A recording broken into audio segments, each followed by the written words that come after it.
bu parmakla şey yapıyor, yakına getiriyor, görüyor musun? Dur. Şuna bak, öbüründen de yap, öbüründen geri.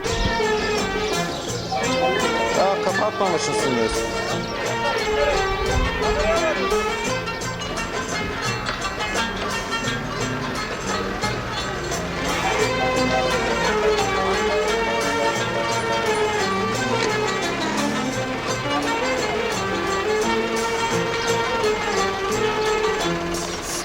Derdin dert midir? Benim derdim yanımda. Hiç kimse de gördün mü böyle dert hayatında? Senin derdin dert midir? Benim derdim yanımda.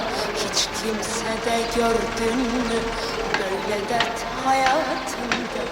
Otur şöyle yanıma, dinle bak dertlerimi.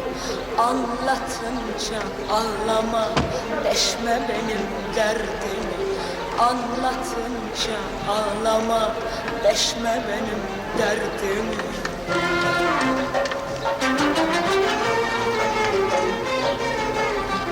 Beterin beteri var, haline şükret dostum.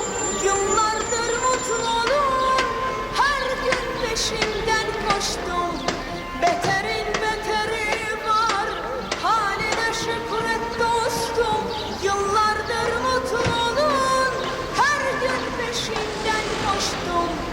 Daha birçok derdimi ben sana anlatmadım. Genç yaşta saçlarımı boşuna artmadım. Genç yaşta saçlarımı boşuna artmadım.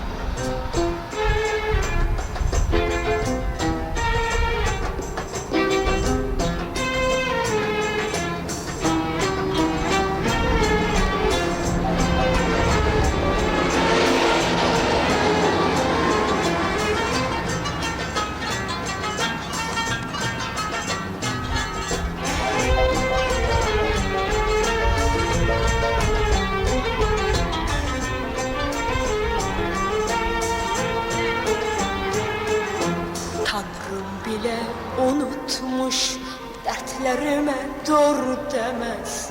Bir insanın üstüne bu kadar dert yüklemez. Tanrım bile unutmuş, dertlerime dur demez. Bir insanın üstüne bu kadar dert yüklemez. Kaderim beni böyle meyhanelere attı.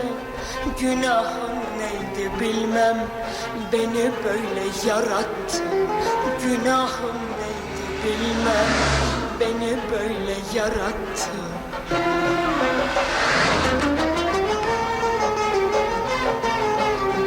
Beterin beteri var, haline şükret dostum. Yıllardır mutluluğun, her gün peşinden koştum. Beterin beteri var, haline şükret dostum. Yıllardır mutluluğun, her gün peşinden koştum. Daha birçok derdimi ben sana anlatmadım. Genç yaşta saçlarımı boşuna artmadım. Genç yaşta saçlarımı boşuna artmadım. Genç yaşta saçlarımı boşuna artmadım. Genç yaşta saçlarımı